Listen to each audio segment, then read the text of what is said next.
بسم الله الرحمن الرحیم. با سلام و عرض ادب خدمت همه دوستان و همراهان گرامی. بنده صالح هستم از کانال علوم غریبه ملک صالح و امروز خدمتتون هستیم با آموزشی جدید.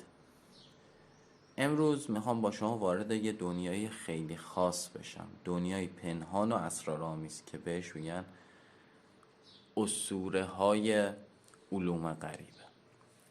ما تو علوم غریبه با شخصیت سر و کار داریم که یا فرشته هستن یا جنهای خاص یا انسانهایی که به دانشهای دست پیدا کردن که خیلی حتی باورشون هم نمیتونن کنن، یا بهتره بگم خیلی از افراد اینا هر کدوم یه جایگاه خاص دارن و معمولا در احضارها، طلسم‌ها یا ارتباط با نیروهای ماورایی ازشون اسم برده میشه. حالا میایم با هم دیگه این شاخه ها رو بررسی میکنیم. شاخه اول مربوط به فرشتگانه، فرشتهایی مثل هاروت و ماروت. شاخه دوم اجنه علوی هن، مثل ملک تحتال، همونطور که روی تخته میبینید نوشتم، و ملک شمهورش، تلفظش هم اصل تلفظ روحوه. و شاخه سوم اجنه سفلا که یکی از معروف ترینشون میمون ابانوخه و زبعه. و در آخر شاخه انسان اسطوره‌ای که در جلسه بعد خدمتتون میگم، ولی این جلسه فقط اسمشو میگم، بزرگ جمهر. بزرگ جمهر. و اما بریم سراغ آموزشم. ببینید همونطور که روی تخته مشاهده میکنید، شاخه اول مربوط به فرشتگانه، فرشتهایی مثل هاروت و ماروت. این دوتا فرشته طبق متون مقدس به زمین فرستاده شدن، به شهر بابل. اونو بابل نخونید فکر کنید شمال اومدن، نه، به شهر بابل، تا سحر و علوم خاصی رو به انسانها آموزش بدن، ولی با یه شرط، فقط برای امتحان ایمانشون. میگفتن ما فقط برای آزمون اومدیم، کافر مشو. اونا مرز بین علم روشنایی و علم ممنوعه هستن. در علوم غریبه ازشون به عنوان نگهبان یا نگهبانهای دانشهای پنهان و علوم سحر یاد میکنن. احضارشون خیلی مراقبت میخواد، چون با نیروهای بسیار حساس و لطیف سر و کار دارن. نکته یه بهتون بگم، حالا اون یهودیتی که اون موقع بودش، خب اینها سحر میکنن و 2 نفر رو وصل میکردن، جدا میکردن. خب خداوندم خواست انسانها و بقیه هم یاد بگیرن، اما خیرش رو هاروت و ماروت رو میفرسته. و حالا مثلا اومدن چیکار کردن؟ هاروت و ماروت گفتن خب این زندگی به هم خورده، بیاییم با این محبت وصل شیم.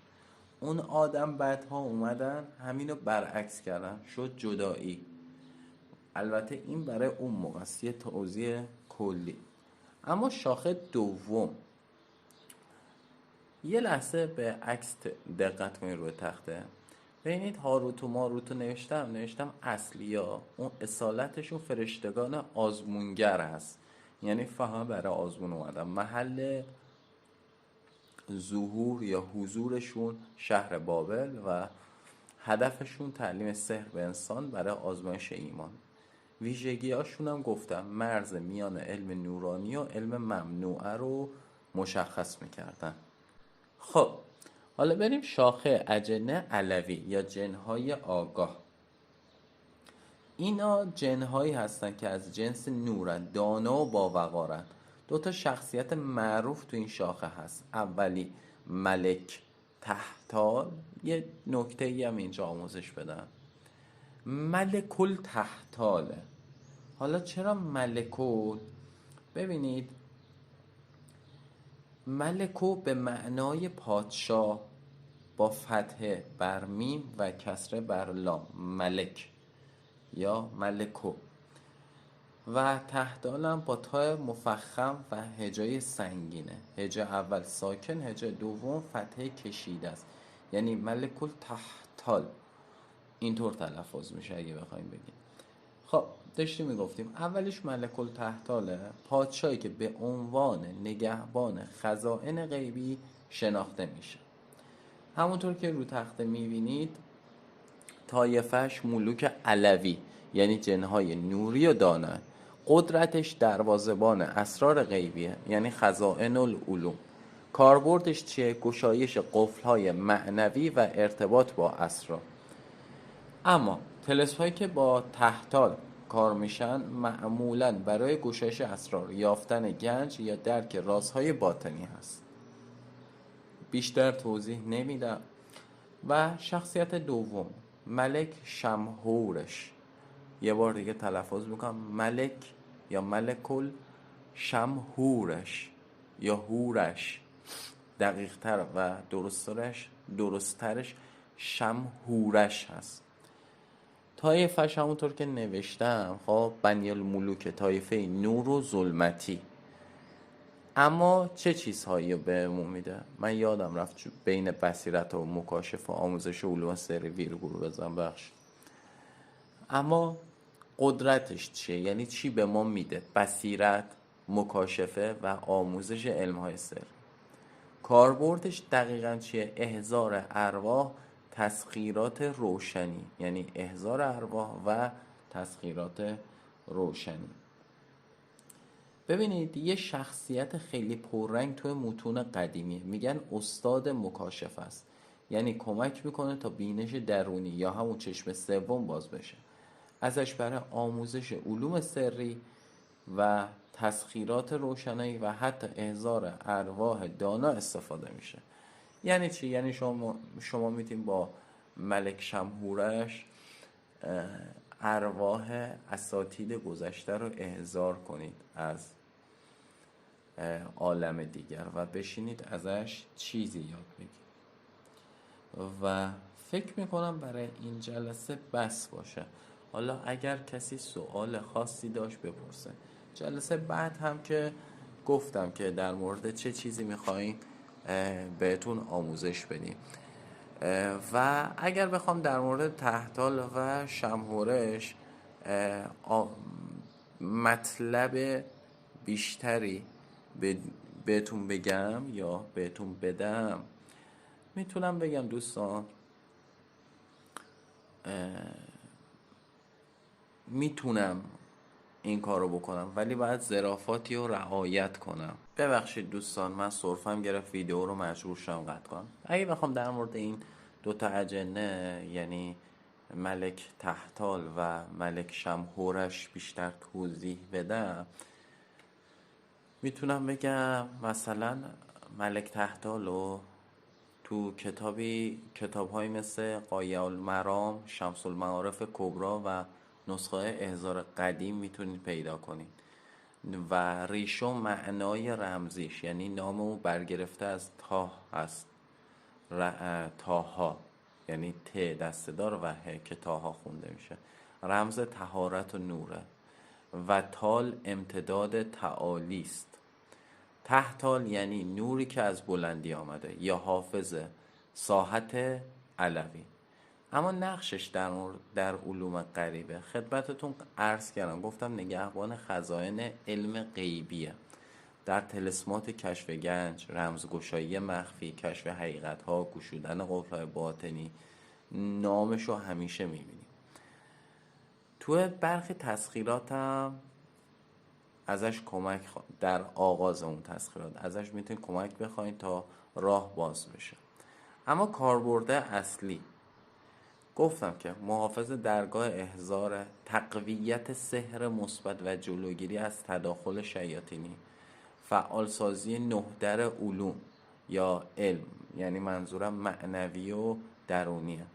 بخور مخصوصش کندور نقره‌ای به علاوه عود و صندل و زعفرانه و عدد رمزیش 9 ضرب در 7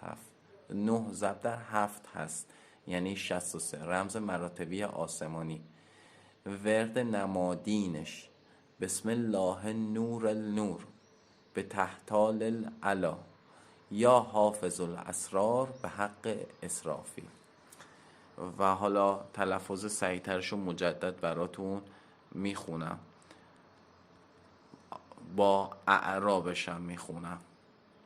اما خب برگردیم به ادامه مطلبمون که بخوام براتون باز کنم. میتونم بگم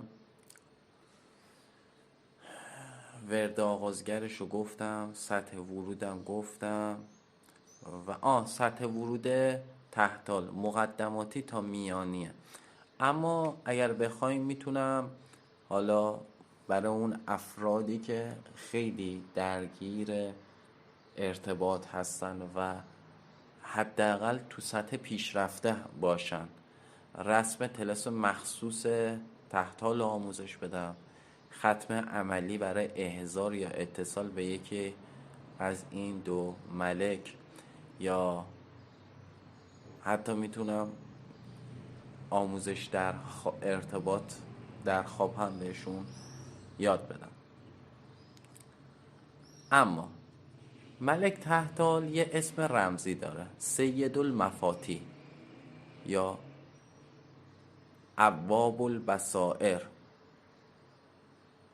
و از ملوک علویه گفتیم که در عالم سماوات ثلاث اقامه داره، نوری و آگاه، شعور مستقل داره، مأمور بر مرز علوم ممنوع است، نه از جن نه از فرشتگان کلاسیکه، بلکه یه موجودی میانی که از مرز فرشتگان نگهبان و جنهای نیکو بوده.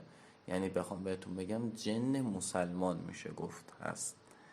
در بعضی از متون رمزی جز ملائک الطواف یا ملائک الابراج میدوننش. وظیفه‌شون هم که خب همونطور که معلومه سر نجوم دیگه و علوم رمل و خزائن علم غیب دیگه بیشتر بازش نمیکنم. ببینید بهتون گفتم میتونه گشایش ابواب بسته در باطن انسان کنه. مثل چی؟ 7 باب وجود، 7 در وجودت باید باز بشه. و اگه بخوام بیشتر بگم نگهبان علوم فقه الحروف، جفر، طلسمات محافظتیه و دیگه حافظ خلوص نیت و صدق در نیت هست تو احضارگرها. اما علائم حضورش، ببخشید من سرفیدم دیگه ویدیو رو حساب نمی‌کنم. اما علائم حضورش: وزیدن یه نسیم خوشبو در مکان بسته، دیدن رنگ لاجوردی روشن توی رویا یا خواب، شنیدن آوای آهنگین بی کلام در گوش چپ، گرمی کف دست راست به صورت ناگهانی. اما شروط اتصالش چیه؟ وضو یا طهارت کامل هنگام احضارش، بخور سفید یا صندل سفید با عود طبیعی و به اضافه اون بخوراتی که گفتم. نیتتون پیش از عمل، یا بهتره بگم نیت از پیش باید روشن باشه. اگر دروغ بگی ارتباط قطع میشه. نداشتن حیوان در اطرافت، به خصوص سگ و گربه، حالا مخصوصا سگ. ببینید یه هشدارم بدم، اگر او رو برای اغراض دنیوی یا دغل احضار کنی، دغل چطوری بهتون بگم، مثلا من که به پول برسم سر فلانی کلا بزنم یا فلان چیزی که تو دنیا میخوام و به دست بیارم از طریق ایشون باشه، نه تنها ظاهر میشه بلکه ختم دل میکنه. یعنی تا مدتی هر گونه ارتباط معنوی با عوالم دیگه برات بسته خواهد شد. و این کلمه رو هم یاد بگیرین، ختم دل. تو علوم غریبه ما بهش میگیم ختم دل. یه ذکر مخفی هم داره، حالا اینو بهتون میگم: اکشف یا تحتال به سر الباسط به حق من علمنی ما لم اکن اعلم. و در مورد ملک دوم شمهورش، خب یا شمهورش، بعضا دیدم صداش میکنن شمهوروش. اسم رمزیش سلطان و بصاره هست یا الرصاد بین الحجوب. اینطوری میگم که بدونید چطوری نوشته میشه. الرصاد با صاد، خب بین الحجب. ماهیت شمهورش از پادشان طایفه بنی الملوکه. موجودی نوری ظلمانیه، یعنی هم به نور دسترسی داره هم با تاریکی آشناست و میان عوالم انسی و جنیه، یعنی یه واسطه است و به ویژه برای گفتم گشایش چشم سوم، کشف بصری و رویت عوالم دیگه احضار میشه. در یه سری کتب اومده که شمهورش میتونه پرده بین عوالم رو برای انسان برداره، ولی اگر احضارگر آماده نباشد، یعنی اون کسی که دست به احضار شمهورش زده، منجر به جنون یا گمراهی بصری خواهد شد. یعنی هر اون چه که میبینه واقعی دیگه نیست، یعنی چیزها رو برعکس میبینه. اما نقشش چیه یا نقشهاش چیه؟ فعالسازی چاکرای پیشونی یا آجنا، گشودن رویای صادقه، مکاشفات عارفانه، یعنی ببخشید هم صدا ماشین میاد هم من سرفم گرفت. کمک به دیدن جن، روح، موجودات اسیری. آموزش علوم سری چون علم اعداد غیبی یا مندل صوتی یا همون مانترا و طلسم های نوری. اما علائم حضور ایشون، این علائمی که میگم معمولا طی تجربه است دیگه، برای هر کس ممکن متفاوت باشه، ولی معمولا اینه: دیدن مه آبی در خواب یا مکاشفه، احساس فرو رفتن سردی در مرکز پیشونیتون، لرزش ملایم دست راست هنگام ذکر، شنیدن صدای گنگ از درون نه بیرون. اما شروط اتصال: سکوت کامل و تاریکی مطلق در مکان احضار. صندل سفید بله مشک طبیعی، بخوری که لازمه. خوردن غذای سبک و نوری. چرا میگیم نوری؟ یه سری غذاها هستن واقعا از نورن، مثل خرما و عسل در روز احضار. حالا یکی میگه آقا من حیوانی نمیخوام هیچ چیز بخورم، عسل هم نخور. من نمیدونم این خاور تراکتور چیه، این کی میخواد رد شه، صدا کم شه، چون من درب بالکنم بازه، ببخشید دوستان. اما داشتیم میگفتیم خوردن غذاهای سبک و نوری مثل خرما و عسل در روز احضار. دور بودن از عصبانیت و گناه کبیره در روزهای قبل از احضار، حداقل 7 روز. اما یه هشدارم بهتون بدم: شمهورش گاهی در هیبت ترسناک میاد تا امتحان کنه که آیا تو شجاعی یا فقط کنجکاوی. اگه بترسی یا فرار کنی، راه مکاشفت تا 40 روز بسته میشه. و ذکر مخفیش هم حالا بهتون میگم. و دیگه خدمتتون عرض کنم که عدد رمزیش 9 ضرب در 7 که برای تحتال بود، یادتون باشه. برای شمهورش 11 در 99 هست. این مهمه، 11 در 99. ببخشید عذر میخوام، دارم چرا میگم 11 در 99؟ 11 ضرب در 9 یعنی 99 برای شمهورشه و 9 63 برای تحتالن. اما جنس بخور، تحتال بخور سفید بود، شمهورش بخور نقره‌ای و مشکی. جایگاه معنویشون تحتال دربان علومه، شمهورش پادشاه بین 2 حجابه و دستورات ختم مختلفی دارن. اما ورد نمادینشون رو گفتم با تلفظ صحیح تر آروم آروم براتون بخونم. ورد حالا نمادین ملک تحتال: بسم الله النور النور، یعنی النور النور نوشته میشه، به تحتال العلیه، یا میتونین به تحتال علا بگین، خب ولی علیین این مدلی که من میخونم بهتره. حالا چرا علا؟ چون هم علا و هم علیه 2 تا معنی مختلف میدن تو این ذکر. از علا میگم استفاده نکنید چون معنا کلا متفاوت میشه و اسم خداونده. خب پس این بهتره، این گزینه. بسم الله نور نور به تحتال علیه یا علیه یا حافظ الاسرار به حق اسرافیل. اما ترتیب خوندنش این فقط برای این که بود یاد بگیریم. ترتیب خوندنش با این ریتم قشنگتر جواب بگیم. بسم الله نور نور به تحتال العلی یا حافظ الاسرار به حق اسرافیل.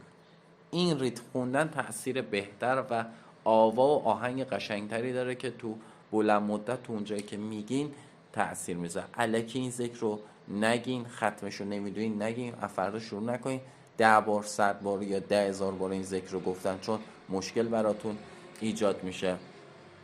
اما بسم الله نور نور یعنی چی؟ یعنی به نام خداوند نور نورها، به تحتال العلی یعنی به وسیله تحتال بلند مرتبه، به حق اسرافیل یعنی به حق اسرافیل فرشته دونده در سور و حامل علم. همین. و اما ورد یا اون ذکر نمادین ملک شمهورش، اشهد به نور الله علی ادعوک یا شهمورش یا شمهورش، چون چند تا اسم هم من قاطی میکنم اینا رو. به کشف الاسرار و بالمقام الاعلا کن لی مفتاحا. اما چطوری باید بخونیم؟ اشهد به نور الله علی ادعوک یا شمهورش به کشف الاسرار و بالمقام الاعلا کن لی مفتاحا. اشهد به نور الله العلی یعنی گواهی میدهم به نور خداوند برتر. ادعوک یا شمهورش یا شمهورش، جفتش هم میتونی بگین. یعنی چی؟ یعنی تو را میخوانم ای شمهورش، کن لی مفتاحا برای من کلید باش، یعنی کلید گشودن بصیرت. ببینید هر کدام از این اذکاری که گفتم میتونیم به عنوان ورد تمرکزی یا ورودی در آغاز مراسم احضار، تفکر یا مراقبه استفاده کنید. اما باز هم میگم اینها چیزایی نیست که هر کسی الان این ویدیو رو داره میبینه بگی خب دیگه من میتونم. و اگر بخواین اطلاعات بیشتری در مورد هاروت و ماروت داشته باشیم میتونم بهتون بگم، چون در موردشون کمتر صحبت کردیم. میتونم بهتون بگم توی قرآن کریم سوره بقره آیه 102 و طی تفاسیر اسلامی متون کابالایی یا اسطوره های باستانی اشاره شده. آیه 102 و تبو ما تتلو تا ملکین به بابل هاروت و ماروت نوشته شده. قشنگ در این آیه به چی اشاره شده؟ به این 2 تا ملک یا فرشته به نامهای هاروت و ماروت که در بابل من چرا گفتم در بابل، میخواستم بهتون اخطار بدم که تو نگیم بابل، من خودم اشتباه گفتم، در بابل مأمور شدن تا سحر رو به انسان آموزش بدن. اما همراه با آموزش هشدار میدادن انما نحن فتنتون فلا تکفر، ما فقط آزمون هستیم پس کافر مشو. اما جایگاهشون در علوم غریبه، ببینید تعلیم دهندگان سحر سفید و سیاه، گفته شده که اونها علم جدا کردن زن و شوهر یعنی نوعی سحر رو تعلیم دادن، ولی همواره هشدار میدن که این علم میتونه گمراه کننده باشه و اینا نگهبانان علم ممنوع هستن. بسیاری از احضارگران و استادان علوم غریبه هاروت و ماروت رو به عنوان دروازه‌داران علوم پنهان در ابواب کهن به ویژه در بابل و مجمع البحرین میشناسن. و دیگه بهتون بگم پیوندشون با طاق بابل و ستارگان به این صورته که در افسانه ها، یعنی آنها در بابل، سرزمین اسطوره و نجوم، درون ستونی سنگی یا مکانی به نام سرالتراب زندانی یا ساکنند و رمزهای نجومی به آنان منسوب هست. اما در روایت رمزی اسلامی در منابع تفسیری چی بوده؟ بنابر روایات متأخر اسلامی نقل از تفاسیر مانند تفسیر طبری، ابن کثیر و غیره، ببینید آدرس دارم بهتون میدم، فکر نکنیم مثل خیلی دیگه چرت و پرت میگیم، شاید 1000 تا توپق بزنیم، 10 بار یک کلمه رو اشتباه بگیم، ولی اصلیت مطلب اون درسته. خب گفتم طبق تفاسیر هاروت و ماروت 2 فرشته آسمانی بودن. من خودم اینو بیشتر قبول دارم که نسبت به گناهان انسان اعتراض کردن، خداوند اونها رو آزمود و به زمین فرستاد. پس از امتحان آنها دچار خطا شدند. برخی منابع میگن عاشق زنی به نام زهره نه زهره شدن و این سرگذشت باعث شد که به زمین بمانند و به انسانها علم سحر بیاموزند با هشدار. در برخی متون آمده هاروت نماینده عقل و عدل است، ماروت نماینده راز و تمایله. آزمون این 2 تمثیلی از کشمکش عقل و نفس در فهم علم غیب هست. اما تو کاباله و منابع یهودی، در متون کابالایی به خصوص در زهر، هاروت و ماروت به عنوان نیروهای از آسمان دوم یا سوم، یعنی رکیع دوم یاد میشه که مأمور فهم رازهای خلق، اسماء الهی و جادو مقدس هستند. آنها مأمور تعادل میان سحر مشروع و سحر ممنوع هستند. حالا تو کابالایی اسمهایی هم براشون اومده و چطور بهتون بگم، ریشه نامشون تو عبری هاروت یعنی حک شده، ماروت هم تلخ یا پنهان. در مورد سمبل هاروت رو میگن عقل و نظم و گفتار نیک، ماروت رو میگن قدرت و میل و کشف راز. رنگ هایی که نمادینه برای اینها، هاروت رو گفتن طلایی و لاجوردی، ماروت رو گفتن نقره‌ای و ارغوانی. اما عنصراشون هاروت هواه به منظره عقل و ماروت هم آب به منظره عاطفه و رمز بوده و واژه رمزیشون هاروت فتنت بوده یعنی آزمایش، ماروت علم بوده یعنی دانش پنهان. اما ذکر نمادین و یا بهتره بگم ورد مراقبه ایشون، هاروت که آروم، حالا امرو موتور رد میشه، خاور رد میشه، هاروت آروم آروم میخونم بتونین یاد بگیرین. از تفتهو به نور هاروت یا من حفظ میثاق النجوم، علمنی ما ینفعنی وکفنی شر ما لا اطیق. اما ماروت چی؟ یا ماروت حامل سر الغیب ان کنت تسمع ندایی فافتح لی باب الفهم فافتح لی باب الفهم و کن لی دلیلا. و حالا دستور مراقبه یا احضار هاروت ماروت هم داریم، ختمم داریم، اما خب به هر کس آموزش نمیدیم. فکر کنم برای امروز بس باشه، چون هنوز وارد شاخه اجنه سفلا و غیره نشدیم که اون میشه جلسه بعدی. شما رو به خداوند حنان و منان می سپارم. یا علی مدد، خدا نگهدار.